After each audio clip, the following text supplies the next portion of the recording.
Right. So once again, I want to thank you for like really coming here and just accepting to do this interview. But first, let's just start off with something simple and easy. Would you mind telling us more about yourself? Yeah, sure. So my name's Thom. I call myself the Montreal Expert. I'm obsessed with the city. I'm obsessed with its history. I'm obsessed with what is Montreal today. What are we all about? And I'm always asking the question, what are we going to turn into? So it's not just an obsession with the past, although that is my expertise. It's also, what is the city all about? So we did. You did have like a massive following of 72,000 followers.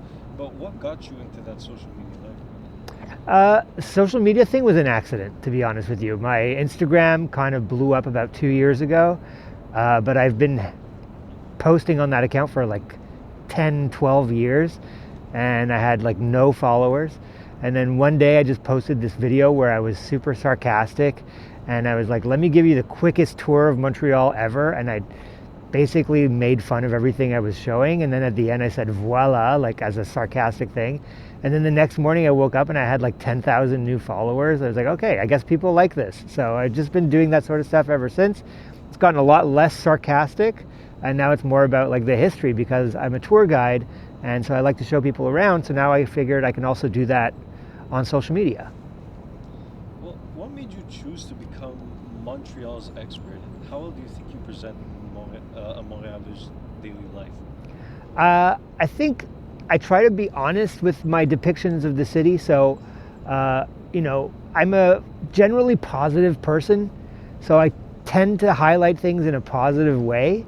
Although some things piss me off, and I will mention it in my social media. So, I'm not trying to just be positive all the time just to make it seem that way. That's the way I am, but sometimes I'm not. So I try to depict the reality the way that it is. And how did you get into being a tour guide and working with tourists? I've always been obsessed with the city since I was a little kid. I remember thinking, wow, this is such a cool place. And then I started traveling around the world, and I was really lucky enough I've traveled a lot. I've been to over 50 countries, and every time I've traveled somewhere, I always compare it to Montreal. I think most people that travel compare where they travel to home. They're always like, oh, I wish we had this back home, or this is better back home. So then when I came back to Montreal after my travels, I was like, how can I pretend to keep traveling?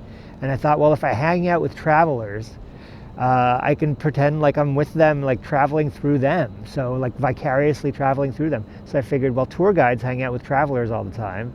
So I just wanted to try it out, and it worked.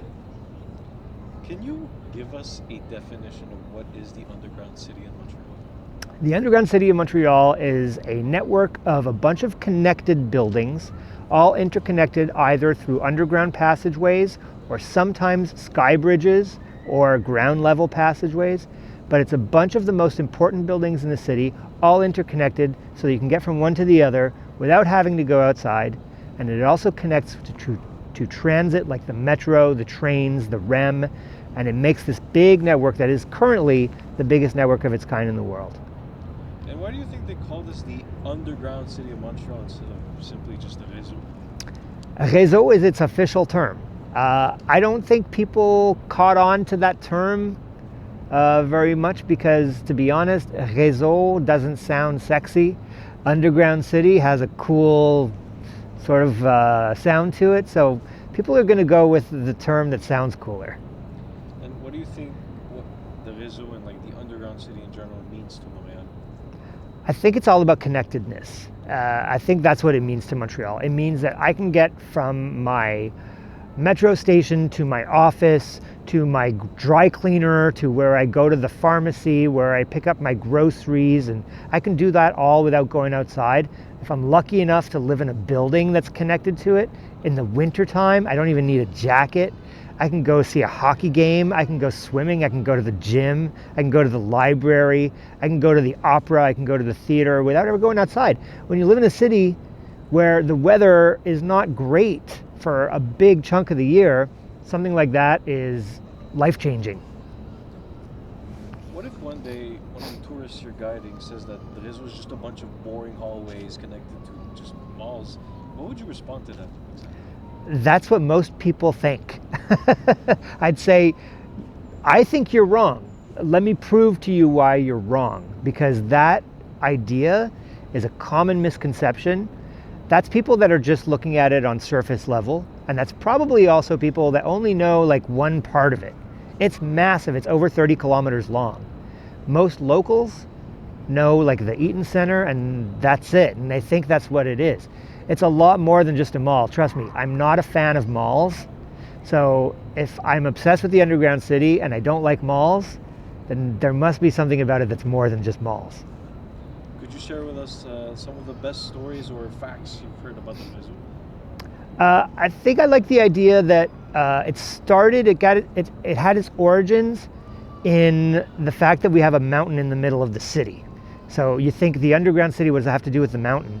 The mountain was like kind of a natural barrier for people to get around town. So at one point they built a tunnel through the mountain for trains. And when the trains came out on the downtown side, they built a little train station with office buildings nearby, but they had to cover those train tracks. And the buildings that covered those tracks are the buildings that invented the underground city underneath. So I think it's cool that the origin story has nothing to do with our climate, because everyone thinks we have it because of our cold climate. That's just an advantage.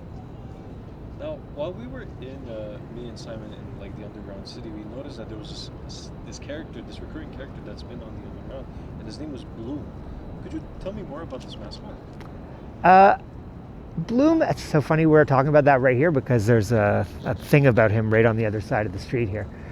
Bloom is it's an artistic representation of Montreal at large, I think.